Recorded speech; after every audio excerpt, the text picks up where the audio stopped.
Vamos a sumergirnos hoy en el que fue, sin duda, el conflicto más devastador de toda la historia humana, la Segunda Guerra Mundial. Un acontecimiento tan brutal que redibujó por completo el mapa del mundo y cuyas cicatrices, de alguna forma, todavía se sienten. Y no, de verdad, no es ninguna exageración. Si miramos las cifras, la escala de la destrucción, el sufrimiento humano que se alcanzó, sencillamente no hay nada que se le pueda comparar en toda nuestra historia. Aquí lo tenemos, el momento exacto, la chispa que enciende el polvorín. Cuando Alemania cruza esa frontera polaca, el mundo, aunque aún no lo sabía del todo, se estaba precipitando a un abismo. Y claro, esta es la pregunta del millón, porque algo de esta magnitud no pasa de la noche a la mañana. Para entender de verdad cómo se pudo llegar hasta aquí, tenemos que echar la vista atrás, rebobinar y buscar las verdaderas raíces de la catástrofe. Empezamos por el principio, claro, el origen del conflicto. Y para encontrarlo hay que viajar justo al final de la Primera Guerra Mundial y a todo lo que vino después, sobre todo con el Tratado de Versalles. En ese caldo de cultivo, en esa Alemania humillada, emerge una figura que lo cambiará todo: Adolf Hitler. Sí, era un pintor frustrado, pero, por encima de todo, era un orador hipnótico, un auténtico maestro de la propaganda.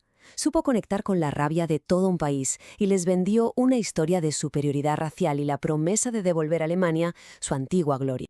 Su motor ideológico era el nacionalsocialismo, vamos, el nazismo, una mezcla explosiva que, como vemos aquí, era ultranacionalista, creía en la supremacía de una raza y, muy importante, necesitaba enemigos, culpables a los que señalar, principalmente la comunidad judía y los comunistas. Y una vez en el poder, Hitler no perdió ni un segundo. Como se ve en esta cronología, se cargó la democracia y empezó una política de expansión que cada vez era más y más agresiva. Y lo más increíble es que con cada paso que daba, las potencias europeas miraban para otro lado. Pensaban que así evitarían otra guerra. Estas palabras de Churchill a su primer ministro, Chamberlain, fueron una profecía. Porque cuando Hitler rompió su promesa y se anexionó toda Checoslovaquia, quedó clarísimo que esa política de apaciguamiento había sido un error catastrófico. Y entonces, de repente, ocurre lo impensable, algo que dejó a todo el mundo con la boca abierta. Hitler, el anticomunista número 1, y Stalin, el líder de la Unión Soviética, firman un pacto de no agresión. O sea, eran enemigos a muerte, pero en secreto, por debajo de la mesa, acordaron repartirse Polonia. Hitler ya tenía luz verde. Pasamos a la siguiente fase, la expansión del eje. Con Polonia ya en sus manos, Alemania desata sobre Europa una forma de hacer la guerra completamente nueva y aterradora. Su gran secreto era la Blitzkrieg, la guerra relámpago, una táctica brutal que funcionaba así. Primero, la aviación. La Luftwaffe machacaba desde el aire. Justo después, una avalancha de tanques, los Panzer, rompía las defensas. Y para rematar, la infantería entraba a asegurar el terreno. Imparable. Y la prueba de fuego de esta táctica fue la caída de Francia. En mayo de 1940, los alemanes hicieron algo que nadie esperaba. En lugar de atacar la línea Maginot de frente, la rodearon por el bosque de las Ardenas, un sitio que los franceses creían que era imposible de cruzar. En unas pocas semanas estaban en París. Y en medio de ese caos, de esa retirada, pasó lo que se conoce como el Milagro de Dunkerque. Más de 300.000 soldados aliados, atrapados en la playa, consiguieron escapar a Gran Bretaña. ¿Y cómo? Pues en una flota improvisada de barcos de todo tipo. ¿Por qué los tanques alemanes se pararon y no acabaron con ellos? A día de hoy sigue siendo un gran debate entre historiadores.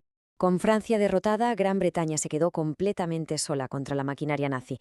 La invasión de la isla parecía inevitable. Pero la batalla clave se libró en el cielo. La Royal Air Force británica, la RAF, resistió como pudo los bombardeos de la Luftwaffe y, contra todo pronóstico, consiguió frenar los planes de Hitler. Y aquí entramos en la tercera parte, el momento en que la guerra deja de ser un conflicto europeo para convertirse en algo verdaderamente global. Se abren frentes nuevos y entran en juego nuevos gigantes. Y en un giro que lo cambiaría todo, Hitler comete el que posiblemente fue su mayor error. En junio del 41, rompe el pacto con Stalin y lanza la Operación Barbarroja, una invasión brutal y masiva de la Unión Soviética. Esto abre un frente oriental de miles de kilómetros, un auténtico infierno. Mientras tanto, la alianza del eje, con Alemania e Italia, se refuerza con un nuevo socio, Japón.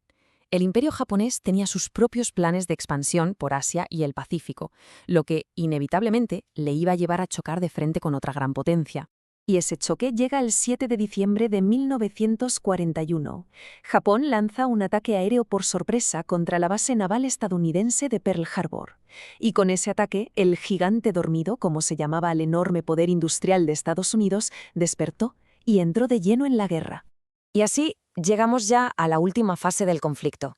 Con Estados Unidos en la guerra y la Unión Soviética luchando a pleno rendimiento, la balanza, por fin, empieza a inclinarse hacia el lado de los aliados. Este cambio de rumbo se ve claramente en 3 batallas que fueron clave. En el Pacífico, Midway, una derrota tremenda para la flota japonesa. En el norte de África, el Alamein, donde se frena en seco al eje. Y en el frente oriental, por supuesto, Stalingrado, una batalla brutal que marca el principio del fin para el ejército alemán en Rusia. Con el eje ya en retirada en varios frentes, los aliados preparan el golpe de gracia en Europa. El 6 de junio de 1944, el famoso día D, lanzan el mayor desembarco anfibio de la historia en las playas de Normandía. Por fin se abría el segundo frente. Y a partir de ahí, el derrumbe del eje en Europa es vertiginoso.